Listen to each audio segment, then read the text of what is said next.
Hello friends, எல்லாருக்கும் வணக்கம். So எல்லோரும் எப்படி இருக்கீங்க? நல்லா இருக்கீங்களா? இங்கே நாங்களும் நல்லா இருக்கோம். இன்றைக்கி என்ன குழம்புன்னு சொல்கிறத நம்ம வீடியோக்குள்ளே போய் பார்க்கலாம் வாங்க. ஸோ இன்றைக்கி என்ன குழம்புன்னு பார்த்தீங்கன்னாக்கா, நம்ம பருப்பு உருண்டை குழம்பு தான் செய்ய போகிறோம். அதுக்கு எப்படி செய்கிறோன்னு சொல்லிட்டு நான் உங்களுக்கு இப்போ காட்டுறேன் பாருங்கள். முதல்ல வந்துட்டு நான் துவரம்பருப்பு கடலைப்பருப்பு ரெண்டும் பாதி பாதியை போட்டு ஊற வச்சு அரைச்சிருக்கேன். இது கூட இஞ்சி, பட்டை, கிராம்பு, சோம்பு எல்லாம் உங்களுக்கு தேவையான அளவு நான் போட்டிருக்கிறேன். ஸோ எல்லாம் போட்டு அரைச்சி எடுத்து வச்சுருக்கேன். மெயினாக வரமிளகா வந்துட்டு ஒரு 3லேருந்து 4 பீஸ் போட்டு எடுத்துக்கோங்க. உங்களுக்கு காரம் எந்த அளவுக்கு தேவையோ அந்த அளவுக்கு நீங்கள் போட்டு ஆட்டிக்கோங்க. நல்லா குறைன்னு ஆட்டிக்கோங்க. ஸோ இது வந்துட்டு நான் ஆட்டினது உங்களுக்கு காட்டலை. ஏன்னாக்கா நான் வந்துட்டு வடைக்கு ஆட்டும் போது குழம்புக்கும் சேர்த்து ஆட்டிட்டேன். அதனால் வடையும் பாதியை எடுத்துகிட்டு உருண்டை குழம்புக்கு நான் பாதி எடுத்து வச்சுட்டேன். ஃப்ரெண்ட்ஸ், இப்போ இது பார்த்தீங்கன்னாக்கா சின்ன வெங்காயம், கருவேப்பிலை, கொத்தமல்லி இது வந்துட்டு நான் பொடி பொடியாக அரிஞ்சு வச்சுருக்கேன். எதுக்குன்னு பார்த்தீங்கன்னாக்கா இது கூட பனைஞ்சு உருண்டையாக பிடிக்கிறதுக்கு வேண்டி நான் கட் பண்ணி வச்சுருக்கிறேன். லெமன் சைஸ் அளவுக்கு புளியை நான் வந்துட்டு ஊற வச்சு வச்சுருக்கிறேன். பூண்டு வந்துட்டு இப்போ பார்த்தீங்கன்னாக்கா 5லேருந்து 6 பல் எடுத்து வச்சுருக்கேன். ஸோ பெரிய வெங்காயம் 4 எடுத்து வச்சுருக்கேன். தக்காளி பெரிய சைஸ் தக்காளி வந்துட்டு ஒரே தக்காளி எடுத்திருக்கேன். ஏன்னா புளி சேர்த்துறதுனால நம்ம தக்காளி நான் கம்மியாக சேர்த்துருக்கேன். அப்புறம் கருவேப்பிலை ஒரு கொத்து, தேங்காய் வந்துட்டு அரை மூடி. இதை வந்துட்டு நான் தேங்காய் அரைச்சி பால் சேர்த்த போகிறேன். ஸோ அதனால் அரை மூடி தேங்காய் போதும். எண்ணெய் தேவையான அளவு எடுத்துக்கோங்க. அண்டு இதுக்கு வந்துட்டு நான் வெந்தயமும் கடுகும் தாளிக்கும் போது எவ்வளோ போடுறதுன்னு நான் உங்களுக்கு காட்டுறேன். இப்போ நம்ம வந்துட்டு தாளிப்புக்கு கொடுத்துடலாம். ஃப்ரெண்ட்ஸ், இப்போ நம்ம வந்துட்டு வடைக்கு பனைஞ்சிக்கலாம். பாருங்கள், சின்ன வெங்காயம் கருவேப்பிலை போட்டுக்கோங்க. அப்புறம் வந்துட்டு கொத்தமல்லி சேர்த்து எல்லாம் பனைஞ்சி உருண்டை பிடிச்சிக்கோங்க. நாங்கள் வந்துட்டு இப்படி எண்ணெயில் பொரித்து எடுப்போம். ஸோ ஒவ்வொருத்தரும் வந்துட்டு இட்லி பாத்திரத்தில் வேக வச்சு போடுவாங்க. நாங்கள் வந்துட்டு இப்படி எண்ணெயில் பொரித்து போடுவோம். ஸோ அதுவும் ஒரு டேஸ்ட் கொடுக்கும். உப்பு தேவையான அளவு போட்டுக்கோங்க. இப்போ எல்லாத்தையும் சேர்த்து பனைஞ்சிக்கோங்க.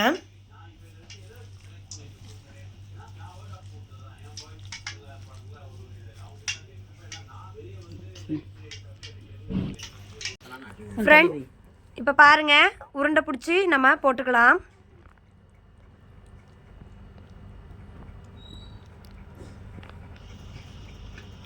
இந்த மாதிரி சின்ன சின்ன உருண்டையாக பிடிச்சி போட்டுக்கோங்க.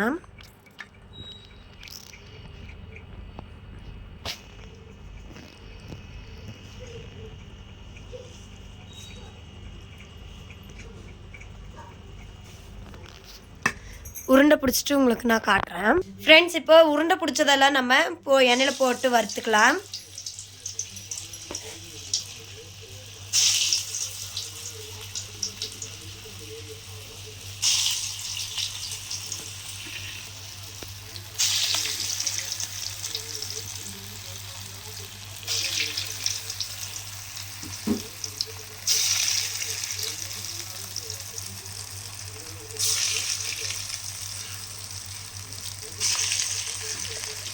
ஓகே, எல்லா உருண்டையும் நான் வறுத்து எடுத்ததுக்கப்புறம் உங்களுக்கு நான் காட்டுறேன். ஃப்ரெண்ட்ஸ், இங்கே பாருங்கள், ரொம்ப பொரிக்க வேண்டாம். ஓரளவுக்கு மீடியமாக பொரித்து எடுத்துக்கோங்க. ஏன்னா நம்ம மறுபடியும் குழம்புல வேக வைக்கிறதுனால நம்ம வந்துட்டு இதை வந்துட்டு மீடியமாக நம்ம வறுத்து எடுத்துக்கலாம்.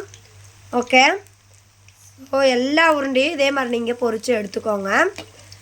உருண்டையெல்லாம் பொரிச்சதுக்கப்புறம் குழம்பு தாளிக்கும் போது உங்களுக்கு நான் காட்டுறேன்.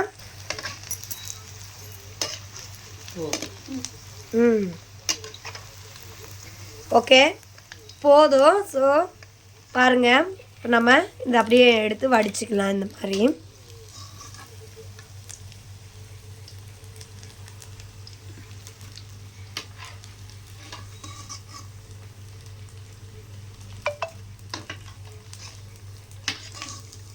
இதே அளவுக்கு நீங்கள் பொரித்து எடுத்துக்கோங்க. இந்த மாதிரி எண்ணெயில் பொரித்து போடுறது வந்துட்டு அது ஒரு விதமான டேஸ்ட்டு கொடுக்கும் குழம்பு. ஸோ இட்லி பாத்திரத்தில் வேக வச்சு போடுறதும் நாங்கள் செய்வோம். அது ஒரு டேஸ்ட் கொடுக்கும். ஸோ இந்த மாதிரி எண்ணெயில் பொரித்து போடுறது ஒரு டேஸ்ட் கொடுக்கும். நல்லாயிருக்கும் டேஸ்ட்டு. ஸோ இந்த மாதிரி உருண்டை குழம்பெல்லாம் நான் இங்கே வந்துட்டு மேரேஜ் ஆகி வந்ததுக்கப்புறம் தான் எனக்கு தெரியும். பெங்களூரில் பொறுத்தவரையிலையும் எனக்கு இந்த மாதிரி எல்லாம் எதுவுமே சாப்பிட்டது கிடையாது. ஸோ கல்யாணம் ஆகி வந்ததுக்கப்புறம் தான் என்னோடய அத்தை வந்துட்டு எனக்கு இந்த மாதிரி எல்லாம் டிஃப்ரெண்ட்டாக செஞ்சு கொடுப்பாங்க. இப்போ கூட என்னோடய சமையலை விட எனக்கு எங்கள் அத்தை சமையல் ரொம்ப பிடிக்கும். அம்மா சமையலும் அத்தை சமையலும் ரொம்ப பிடிக்கும். நான் செய்கிற சமையல் வந்துட்டு எனக்கே பிடிக்காது. ஆனால் நான் செய்கிறது வந்துட்டு அத்தைக்கு எல்லாம் பிடிக்கும். இருந்தாலும் நம்ம செய்கிறது என்றைக்கு நமக்கு பிடிச்சிருக்கு.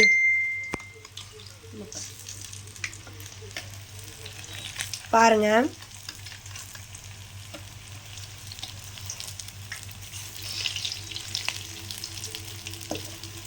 கல்யாணம் ஆன புதுசில் அத்தை எனக்கு ஒரு மட்டன் கிரேவி செஞ்சு கொடுத்துருந்தாங்க ஃப்ரெண்ட்ஸ். செம்ம டேஸ்ட்டு. அந்த டேஸ்ட்டில் இப்போ நான் கேட்டுட்ருக்கிறேன். இப்போ வரமாட்டேங்குது அந்த டேஸ்ட்டு.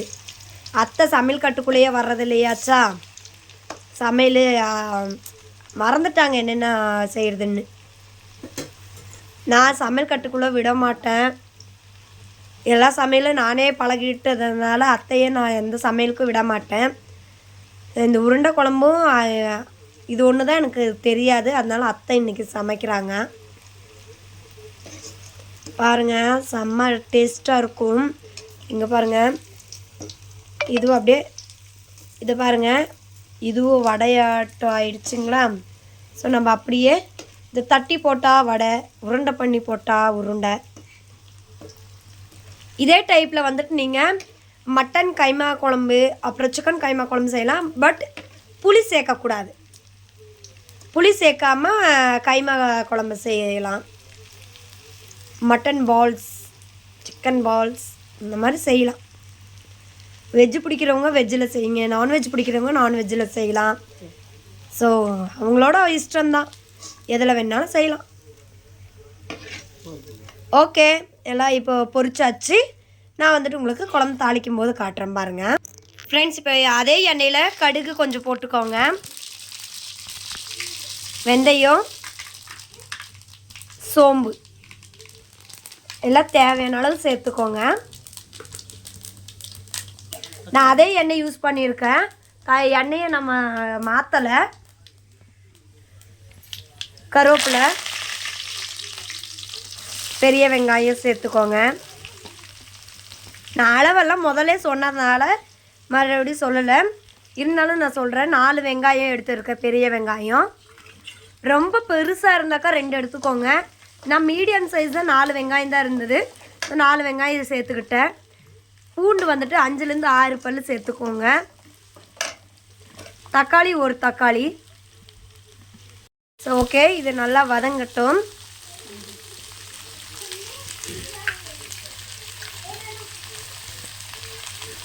அது கூட கொஞ்சம் மஞ்சத்தூள் சேர்த்துக்கோங்க, 1 டீஸ்பூன் சேர்த்துக்கோங்க போதும்.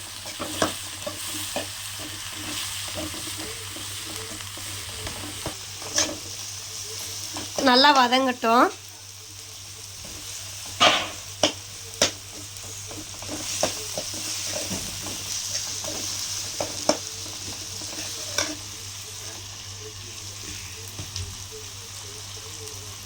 உப்பு கொஞ்சம் சேர்த்துக்கோங்க லைட்டாக.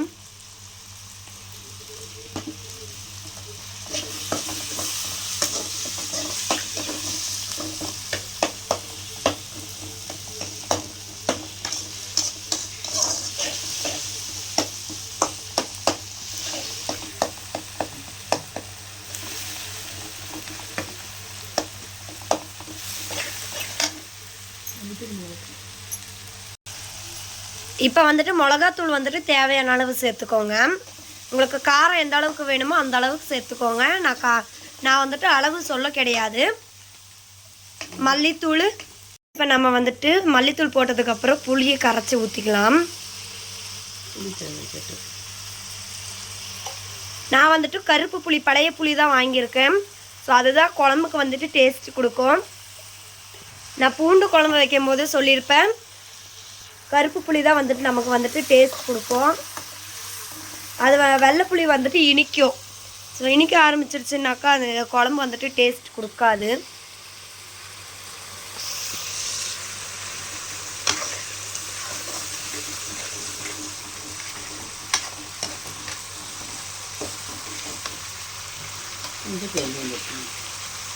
கொஞ்சம் பெருங்காயம் சேர்த்துக்கோங்க, பெருங்காயத்தூள்.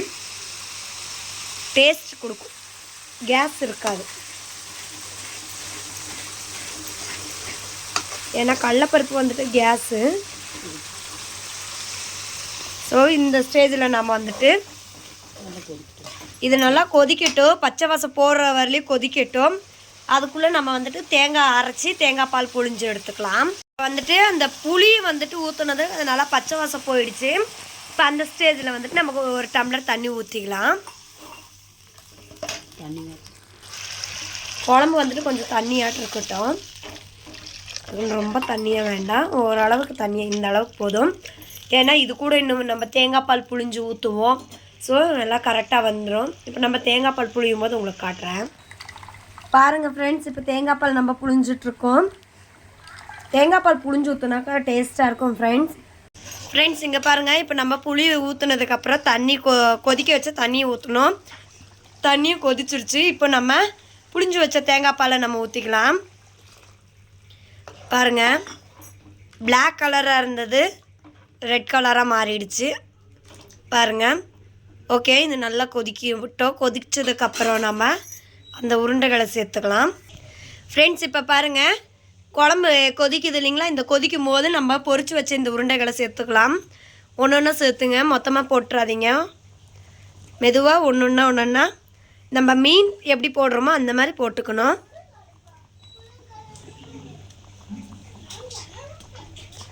ஓகே, இப்போ சேர்த்தாச்சு.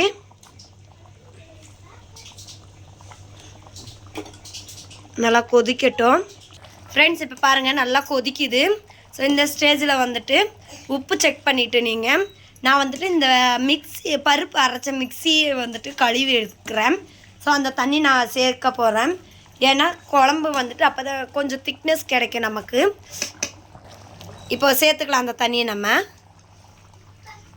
அவ்வளோதான், தண்ணி சேர்த்தாச்சு. நல்லா கொதிக்கட்டும். கொதிச்சதுக்கப்புறம் நாம் ஆஃப் பண்ணிடலாம்.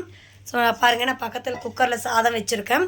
ஸோ சாதம் நமக்கு வெந்து விசில் ஆடுறதுக்குள்ளே இது வந்துட்டு கொதித்து அந்த உருண்டையெல்லாம் குழம்புல ஊறி நமக்கு வந்துட்டு செம்ம டேஸ்ட்டாக இருக்கும். ஓகே ஃப்ரெண்ட்ஸ், நான் வந்துட்டு உங்களுக்கு பவுலில் சர்வ் பண்ணிவிட்டு சாப்பிடும்போது காட்டுறேன். ஓகே, நம்ம உருண்டை குழம்பு ரெடி ஆயாச்சு. இதே மாதிரி உங்கள் வீட்டில் செஞ்சு பார்த்துட்டு எனக்கு கமெண்ட்டில் சொல்லுங்கள். ஓகே, இந்த வீடியோ பிடிச்சிருந்தா லைக் பண்ணுங்கள், ஷேர் பண்ணுங்கள், கமெண்ட் பண்ணுங்கள், மறக்காமல் சப்ஸ்கிரைப் பண்ணிவிடுங்க. இன்னொரு வீடியோவில் நம்ம சந்திக்கலாம். ஓகே, பாய்.